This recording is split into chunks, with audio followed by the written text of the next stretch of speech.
আচ্ছা, আজকের আলোচনার বিষয় হলো মাতৃদুগ্ধ অমৃত সমান। মায়ের দুধেই শিশুর বল, দুধ খাওয়ালেই পাবে ফল।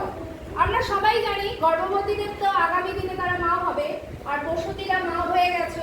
সবাই জানি শিশু জন্মের 6 মাস, জন্ম থেকে 6 মাস খুব ভাইটাল টাইম। এই টাইমে বাইরের জল পর্যন্ত শিশুকে দেওয়া উচিত না, মায়ের দুধ ছাড়া, মায়ের বুকের দুধ ছাড়া। ঠিক আছে? এই দুধ মায়ের দুধ যত বাচ্চা খাবে সে তত উপকৃত হবে এবং ভালো ভালো বাচ্চা মানে সুপুষ্ট বাচ্চা হবে, সব দিক দিয়ে সে সুস্থ থাকবে।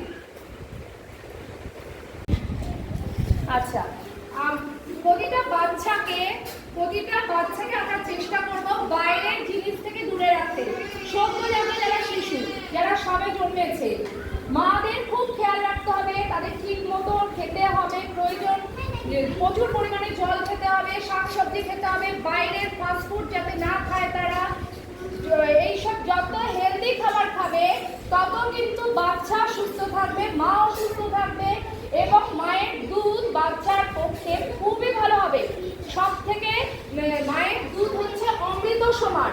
মায়ের দুধের কাছে কিন্তু আর অন্য কিচ্ছু নেই। বাইরের খাবারটা না খাওয়াতে যতটা আমরা বেবি ফুড থেকে দূরে থাকবো 6 মাস পর্যন্ত, 6 মাসের পর থেকে আস্তে আস্তে সবই দিতে হবে, কিন্তু তার আগে 6 মাস পর্যন্ত আমরা চেষ্টা করবো জলটুকু পর্যন্ত না দেওয়ার। তবুও অনেক সময় দিতে হয়, অনেক সমস্যা থাকে, সেগুলোর থেকে আলাদা। যদি কোনো সমস্যা না থাকে আমাদের, তাহলে আমরা চেষ্টা করবো 6 মাস পর্যন্ত বাচ্চাকে কিন্তু ব্রেস্ট ফিড খাওয়াতে।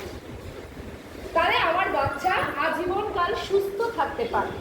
যদি আমি সুস্থ থেকে নিরোগ থেকে আমি একটা সুস্থ বাচ্চা জন্ম দিতে পারি, তাহলে আমার বাচ্চাও কিন্তু সুস্থ থাকবে, সব দিক দিয়ে সে একটা ভালো মানে সুস্থ মানুষ হয়ে উঠবে সমাজে।